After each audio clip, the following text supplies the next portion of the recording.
start today class chapter 2, addition and subtraction. Okay, so we have done question number 2, then we will start question number 3, subtract. Okay, question number 3, subtract. Okay, subtraction means minus. Okay, हम अगर यदि simple तरीके से यदि minus दिया हुआ होता है तो हम खुद आइडेंटिफाई करते हैं कि which is the greater value.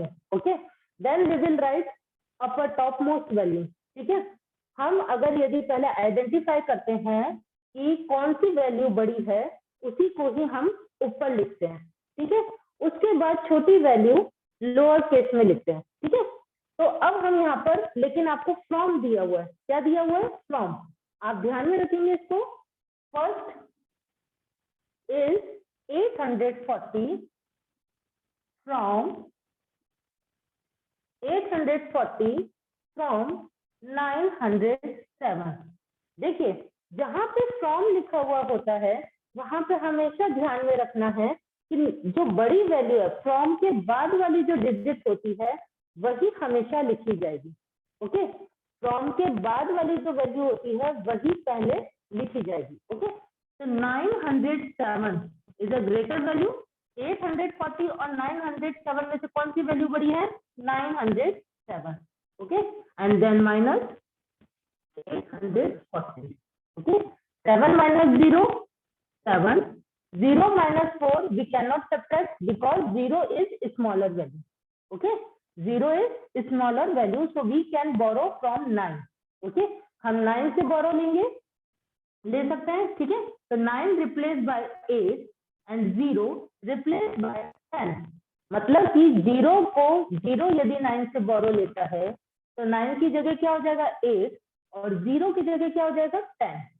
10 minus 4 6, then 8 minus 8 0. So we will got the answer 67. Okay, तो बस हमें सब्ट्रैक्शन में यही ध्यान रखना है कि जो फ्रॉम के बाद वाली डिजिट है, अगर यदि सिंपल केवल माइनस में दी होगी, अगर सपोज करिए अगर इस तरीके से दिया हुआ होगा 907 840. ठीक है, यहाँ पे फ्रॉम नहीं लिखा हुआ है. यहाँ पे जब यदि फ्रॉम नहीं लिखा होगा तो ऑटोमेटिकली सबसे पहले बड़ी डिजिट ही लिखी हुई आएगी. Is that clear? ओके, और अगर फ्रॉम लिखा हुआ होगा तो फ्रॉम के बाद वाली वैल्यू, ठीक है, बड़ी होगी. तो let me start next question, third. Okay, third is 4999 from 6000. Okay, 4999 from 6000. Okay, तो अब आप देख रहे हो यहाँ पे फ्रॉम आ गया है, तो फ्रॉम की जो बाद वाली वैल्यू है वही बड़ी वैल्यू है 6000. It mean 6000 we will write topmost value. Okay, then upper side we will write 4999.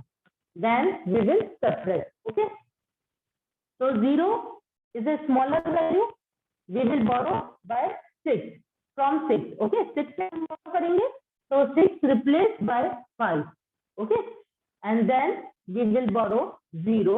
Okay, हम 0 को borrow देंगे तो 0 की जगह क्या हो जाएगा? 10. 10 अगेन इस 0 को borrow देगा तो 10 की जगह क्या हो जाएगा? 9. Then again 9 and again 10. यहाँ पे 10 क्यों हुआ? ठीक है, ये क्योंकि आप हमेशा जानते हो कि 10 इसलिए हुआ क्योंकि आगे कोई भी नंबर को बोरो नहीं कर रहा है. ठीक है, जब आगे किसी नंबर को बोरो नहीं करेगा तो हम यहाँ पे 10 ही लिखेंगे. 10 minus 9 1, 9 minus 9 0, 9 minus 9 0, 5 minus 4 1. So we will get the answer 1001. Is that clear student? ठीक है, तो ये तो सिंपल सब्ट्रैक्शन था. ठीक है, one more question. Fourth, 7986 from 8344. ठीक है,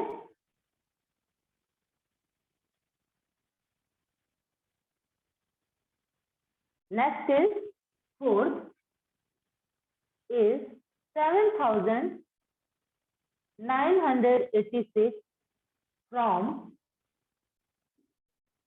8,344.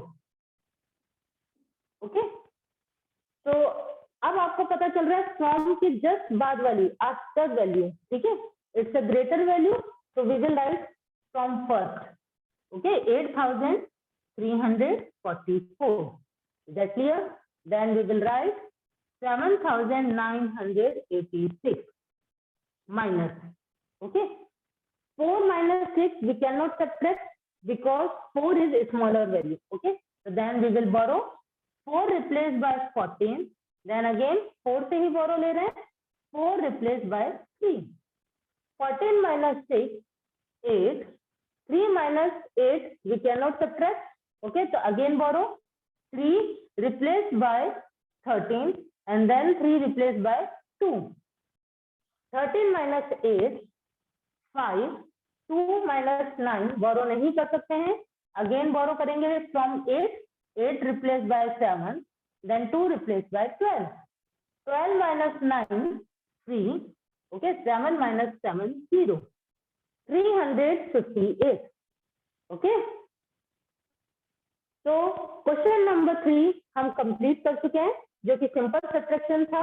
Then we will start word problem. Okay, अब हम वर्ड प्रॉब्लम स्टार्ट करेंगे. ओके, आप लोग उतार लीजिए, ठीक है, नहीं तो आपके पास पीडीएफ भी आएगी, आप पीडीएफ से भी कर सकते हैं. ओके, सिंपल सब्ट्रैक्शन है, तो मुझे नहीं लगता कि सब्ट्रैक्शन में आपको कोई प्रॉब्लम आएगी, क्योंकि बस ये चीज हमें पता होनी चाहिए कि सब्ट्रैक्शन में हम हमेशा बड़ी ही वैल्यू लिखते हैं. ओके, हम इसके अंदर बड़ी ही वैल्यू लिखते हैं. Next question start from word problem. Okay, अब हम वर्ड प्रॉब्लम से स्टार्ट करेंगे. वर्ड प्रॉब्लम के लिए देखिए, सबसे पहले आपको ये समझना जरूरी है कि वर्ड प्रॉब्लम में आपको वर्ड प्रॉब्लम का मीनिंग समझ में आना जरूरी है. ओके, अगर यदि मीनिंग समझ में आएगा तभी हम उसको सॉल्व कर पाएंगे, अदरवाइज उसको सॉल्व नहीं कर पाएंगे. Okay, so let me start from question number 4. Okay, so question number 4 is find out the sum of the greatest 4-digit number. First of all, we will write greatest 4-digit number. Okay, हमें greatest 4-digit number को find out करना है and the greatest 3-digit number. उसके बाद हमें 3-digit number को find out करना है. Then both greatest digit numbers we will add. ठीक है, उसके बाद हम इसको क्या करेंगे, ऐड करेंगे. ठीक है, तो इसमें सबसे पहले आपको ध्यान में रखना है कि 4-digit number greatest 4-digit number लिखेंगे, then we will write greatest 3-digit number. Okay, question number 4, greatest 4-digit number. As you all know, what is 4-digit number? 4-digit number is 9,999. Okay, then greatest 3-digit number, greatest 3-digit number 999. Okay, 999. Okay, तो 4-digit number क्या हो गया, 9,999. ठीक है, और greatest 3-digit number 999. Okay, तो then we will add. Question में क्या दिया हुआ है कि आपको दोनों greatest digit number 4-digit number then 3-digit number आपको फाइंड आउट करने के बाद, ठीक है, उसका सम करना है. ओके, अब हम सम करेंगे. Sum is equal to 9,999 plus 999. Okay, हम इसको ऐड कर देंगे. ओके, तो 9 plus 9 18, 8 carry off 1. 9 plus 9 18, 18 plus 1 19, 9 carry off 1, 9 plus 9 18 plus 1 19 9 carry of 1 9 plus 1 10. Okay, so 10,998 is the correct answer. Okay, मतलब कि इस क्वेश्चन में हमने क्या किया है, सबसे पहले ग्रेटेस्ट 4 डिजिट नंबर को फाइंड आउट किया। हमने फर्स्ट चैप्टर में भी पढ़ा था स्मॉलेस्ट नंबर और ग्रेटेस्ट नंबर पढ़े थे ना हमने, लेकिन यहाँ पे अब डिजिट में डिफाइन कर दिया 4 डिजिट नंबर। ओके, तो 4 डिजिट नंबर बड़े से बड़ा क्या होगा 9,999 and greatest 3 digit number 999। Okay, then sum करेंगे हम इसको।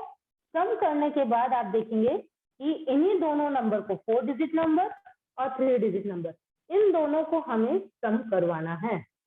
ओके, नोट डाउन कर लीजिए इसको। Then we will explain next question, question number 5।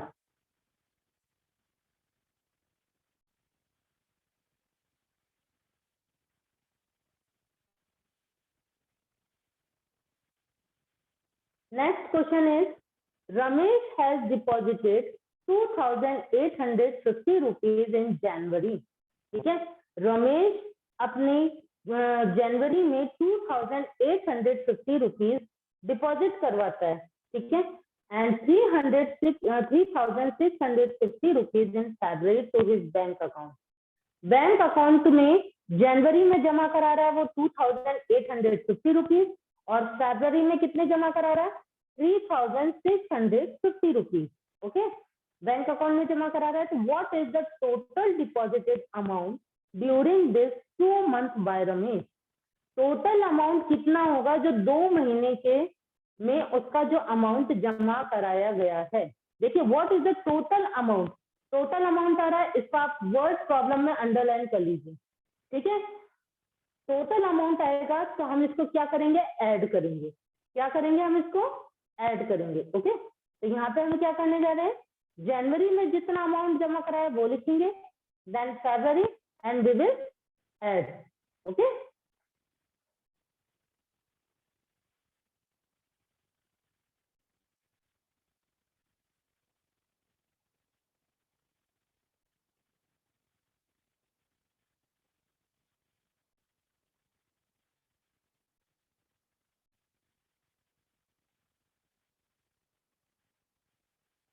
yes, next question is fifth.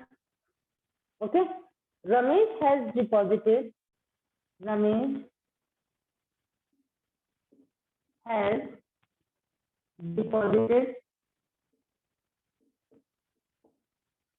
amount in January। क्योंकि जनवरी में और फरवरी में दोनों में अलग अलग अमाउंट जमा कराया है। ठीक है, जनवरी में कितना कराया 2,000 रुपीज 2,850 रुपीज। ओके, देन फरवरी इन फरवरी में कितना कराया उसने 3,650। Okay, rupees 3,650 rupees. ओके, तो total deposited amount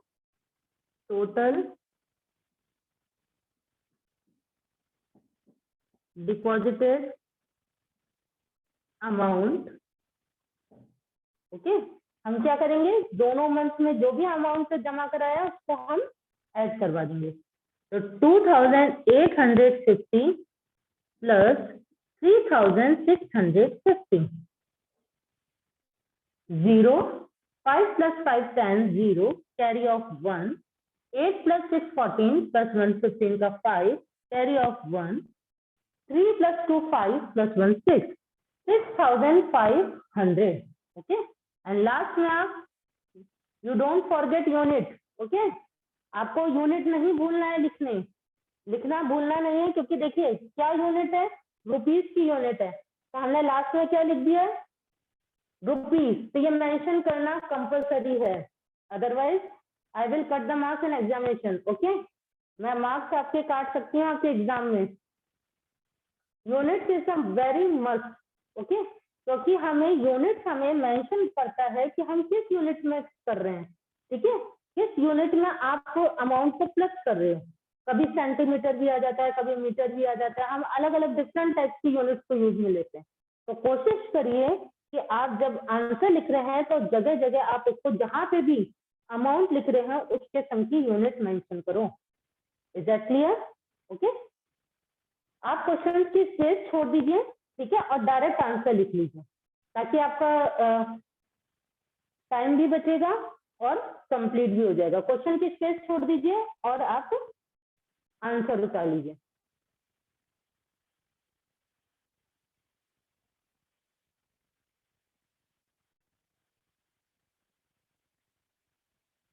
simple word problem है, ज्यादा प्रॉब्लम नहीं आ रही होगी आपको। ऐसे वर्ड प्रॉब्लम हमने लास्ट ईयर भी करी है, ठीक है। अभी तो सिंपल है कि टोटल अमाउंट कितना प्लस किया है, टोटल वर्ड आ रहा है तो हम क्या करेंगे, प्लस करेंगे। Okay, so next question, question number 6. Anshu bought a bicycle in 2,999 rupees and Ruchi bought another bicycle in 2,650 rupees. देखिए इस क्वेश्चन को टू पार्ट्स में डिवाइड किया गया है। अंशु ने एक बाइसिकल खरीदी है 2,999 रुपीज, ओके, एंड रुचि ने बाइसिकल खरीदी है 2,650 रुपीज। दोनों का अमाउंट देख रहे हो डिफरेंट है, अंशु का अमाउंट डिफरेंट है और रुचि का अमाउंट डिफरेंट है। अब क्वेश्चन क्या पूछ रहा है, हमें ये पता होना चाहिए, find out how much extra money Anshu paid. मतलब कि हमें वो मनी फाइंड आउट करनी है कि कितनी अंशु ने एक्स्ट्रा मनी पेड करी है कंपेरिजन टू रुचि के, ठीक है। आप देख रहे हो अंशु ने जो अमाउंट लगाया है वो कंपेयर बाय रुचि ज्यादा अमाउंट है, ठीक है। रुचि ने जो बाइसिकल खरीदी है वो 2,650 रुपीज में खरीदी है और अंशु ने जो खरीदी है वो 2,999 में रुपीज में खरीदी है। ओके, तो आप दोनों में देख रहे हो कि किसने ज्यादा पे किया, अंशु ने ज्यादा पे किया, बट कितना ज्यादा पे किया ये हमें बताना है। एक्स्ट्रा अमाउंट बोल रहा है वो, क्या वर्ड यूज में लिया गया है, extra amount. Find out the extra amount Anshu paid as compared by Ruchi. Ruchi के कंपैरिजन में अंशु ने कितना एक्स्ट्रा अमाउंट पे किया। तो इसके लिए हम क्या करेंगे, आपके माइंड में कुछ आ रहा है, प्लस करेंगे, माइनस करेंगे, माइनस करेंगे इसके अंदर, ठीक है, माइनस करेंगे। क्यों? क्योंकि एक्स्ट्रा अमाउंट हम पे करने के लिए पूछ रहा है कि कितना उसने एक्स्ट्रा किया, ठीक है।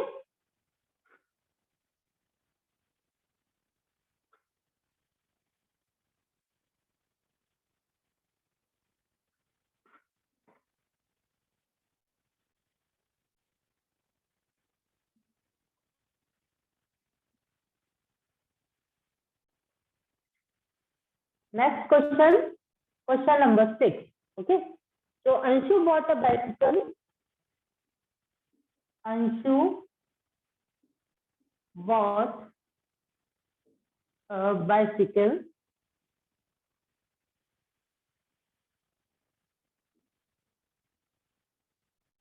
बाइसिकल अमाउंट, देखिए इसके संग भी रुपीज लिखा हुआ है, तो आप सबसे पहले यूनिट लिखेंगे 2,999, okay.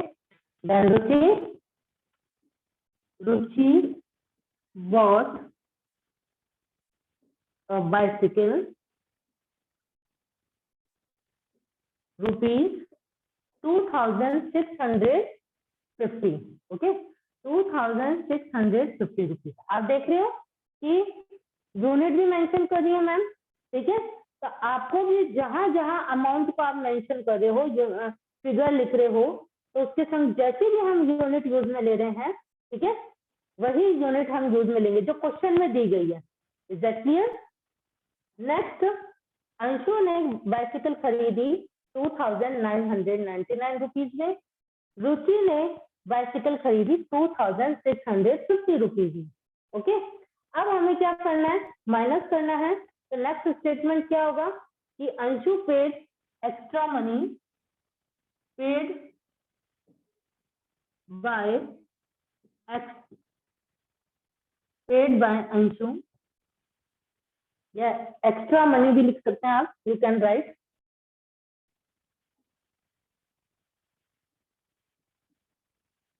Extra money paid by Anshu. Okay, तो हम क्या करेंगे, जो बड़ी वैल्यू है वो पहले लिख देंगे। तो रुपीज आप मेंशन करेंगे, rupees 2999 minus 2650। Okay, rupees minus कर रहे हैं हम, 9 माइनस 0 9, 9 माइनस 5 4, 9 माइनस 6 3, 2 माइनस 2 0। तो कितना अमाउंट उसने एक्स्ट्रा पे किया, 349 rupees. Is that clear? Anshu ने जो बाइसिकल खरीदी है और रुचि ने जो बाइसिकल खरीदी है, उन दोनों के बीच में अमाउंट में डिफरेंस है, वही डिफरेंस हमें फाइंड आउट करना था। ठीक है, वही डिफरेंस हमें फाइंड आउट करना था। नोट डाउन कर लीजिए।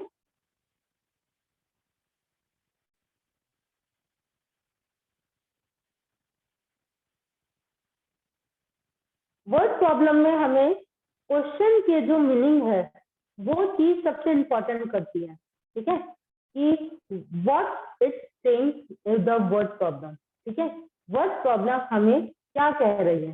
ठीक है, अगर यदि हमें उसका मीनिंग समझ में आता है तभी हम उसको कर सकते हैं। हो सकता है क्वेश्चन में, जरूरी नहीं है कि आपके सेम यही क्वेश्चन आएंगे। ओके, क्वेश्चन आपका चेंज होगा, डिजिट्स भी चेंज होंगी। ठीक है, बस आपको ये करना है कि मीनिंग समझ में आना चाहिए पहले कि क्वेश्चन क्या कहना चाह रहा है। ठीक है,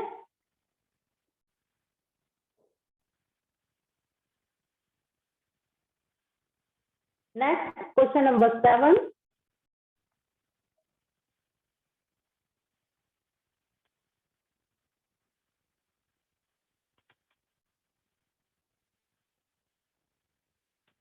question number 7 is sum of two numbers is 7678.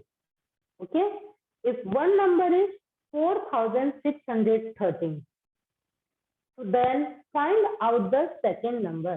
अब देखिए क्वेश्चन क्या कह रहा है। ठीक है, sum of two number is मतलब कि दो नंबर्स का, टू नंबर्स मतलब कि दो नंबर्स का हमें सम मतलब कि प्लस टू नंबर्स, तो कोई से भी वो टू नंबर्स हो सकते हैं। ठीक है, टू नंबर्स का सम दिया हुआ है क्वेश्चन में 7678। ठीक है, कोई सा भी नंबर हो सकता है। If one number is 4613, two numbers में से यदि पहला नंबर हमारे को दिया हुआ है कि पहला नंबर 4613 होता है, तो हमें सेकेंड नंबर फाइंड आउट करना है कि मतलब कि सेकेंड नंबर क्या होगा। ठीक है, तो क्या करेंगे, दो नंबर्स का सम दिया हुआ है, पहला नंबर हमारे को दिया हुआ है 4613। ओके, तो सेकेंड नंबर हमें फाइंड आउट करना है। तो सेकेंड नंबर के लिए हम क्या करेंगे, minus.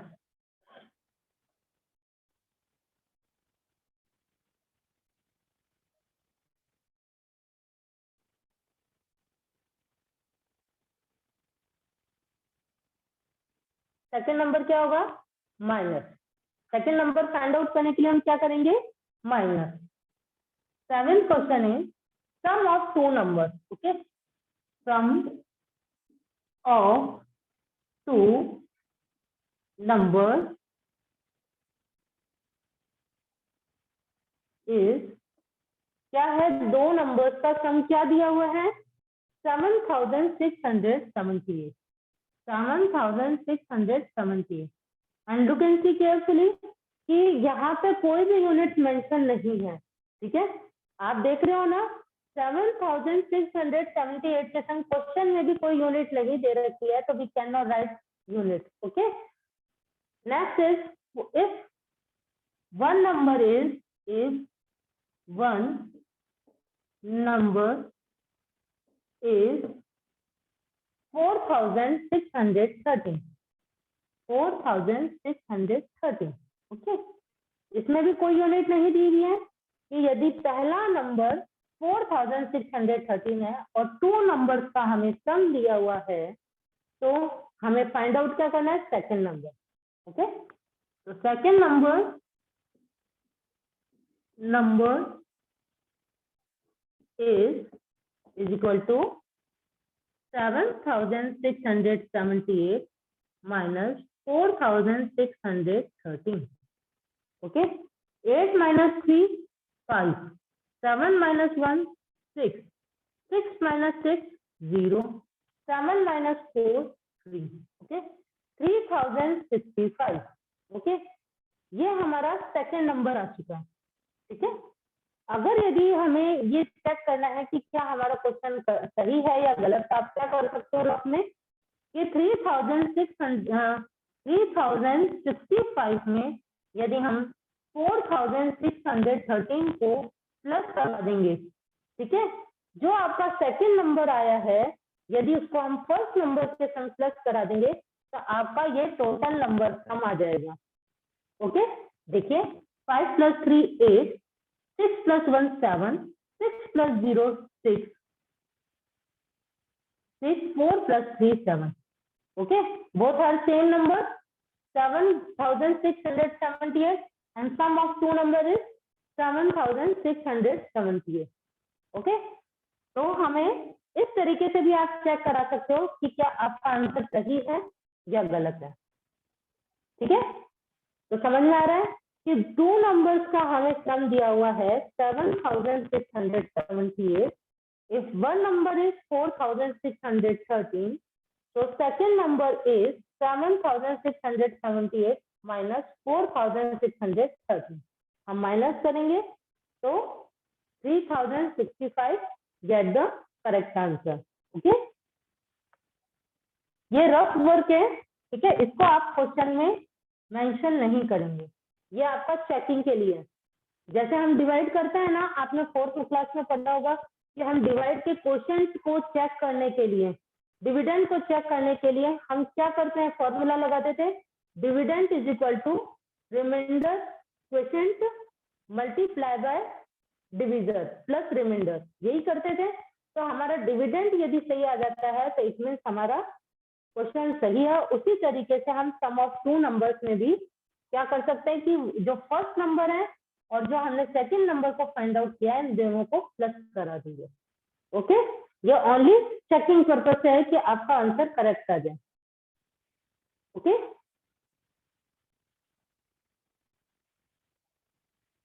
Next question number 8।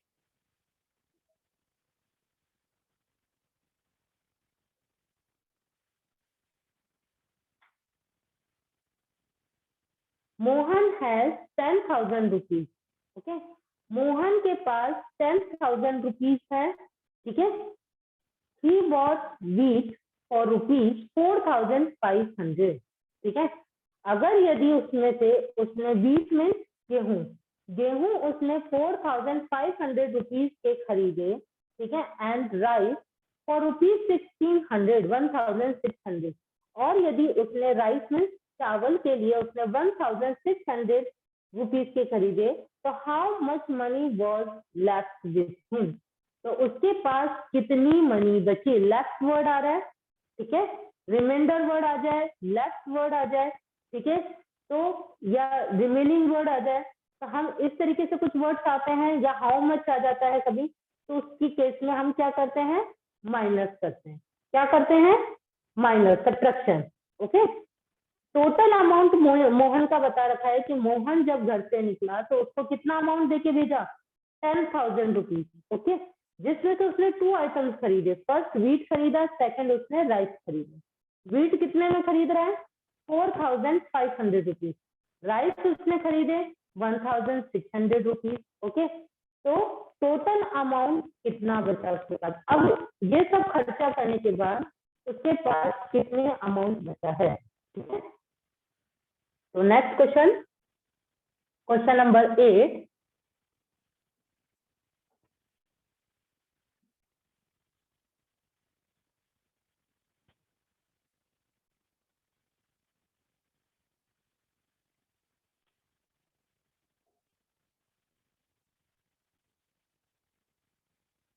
First of all हम क्या करेंगे कि जितना अमाउंट उसने, what ever he will purchase items, okay, so then we will add, जो भी उसने आइटम्स खरीदा है, ठीक है, तो उसको हम क्या करा देंगे, पहले ऐड करवाएंगे, ठीक है। तो क्वेश्चन नंबर 8, सबसे पहले हम लिखेंगे मोहन के पास कितना अमाउंट है, मोहन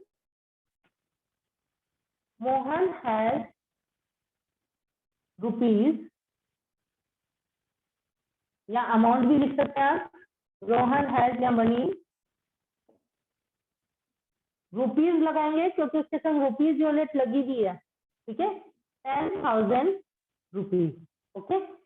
अब वही कर रहा है कि उसने कितना, कौन कौन सा अमाउंट खरीदा, तो ही बॉट wheat,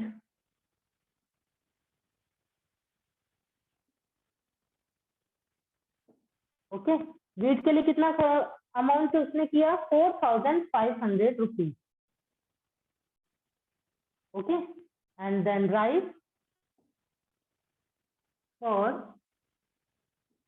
₹1,600, ओके। तो अब टोटल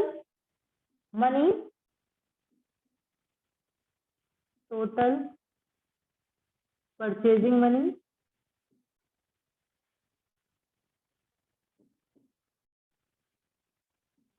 या आप ये भी लिख सकते हैं, इसकी जगह टोटल स्पेंड आइटम, ठीक है, या spend money, total spend money, उसने कितना खर्च किया, तो 4,500 रुपीज लिखेंगे, then again rupees 1,600, then we will add 0, 0, 6 plus 5, 11, 1, carry of 1, 4 plus 1, 5 plus 1, 6, 6,100 rupees, ये तो उसने स्पेंड किया, ठीक है, जो भी आइटम उसने परचेज किया उसके ऊपर उतना खर्च किया। अब वो पूछ रहे हैं लेफ्ट मनी, ठीक है, कितना अमाउंट बचा, तो लेफ्ट मनी के लिए हम क्या करेंगे, माइनस करेंगे, ठीक है। टोटल अमाउंट कितना है हमारे पास, 10,000 रुपीज, तो हम यहाँ पे क्या लिखेंगे, रुपीज 10,000, ओके। परचेजिंग कितना स्पेंड आइटम है, 6,100, बोलिए आप कॉमा हटा दीजिए, 6,100, तो हम क्या करेंगे, माइनस करेंगे, ठीक है। माइनस करेंगे तो आप देख रहे हैं कि 0 माइनस 0 0, 0 माइनस 0, अब 0 में तो नहीं हो सकता, तो वी कैन बोरो, ठीक है, 0 replace by 10, 0 replace by 9 and 1 replace by 0, okay. 10 minus 1 9, 9 minus 6 3, 3,900 money is left him, उसके पास कितने मनी बची, 3,900 रुपीज अमाउंट उसके पास बचा है, ओके। नोट डाउन कर लीजिए इसको, 3,900 अमाउंट उसके पास बचा है।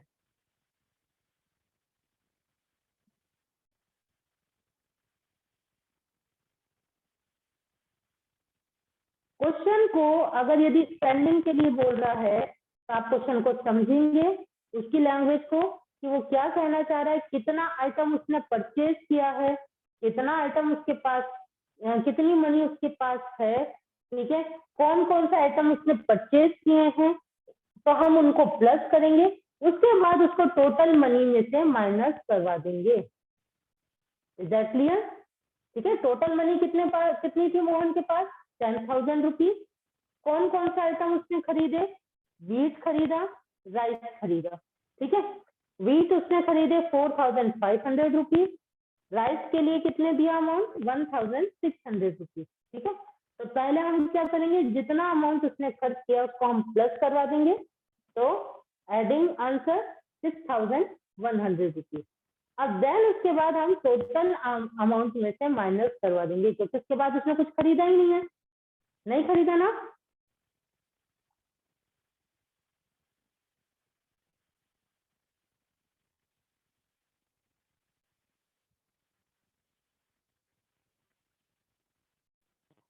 करिए फटाफट से।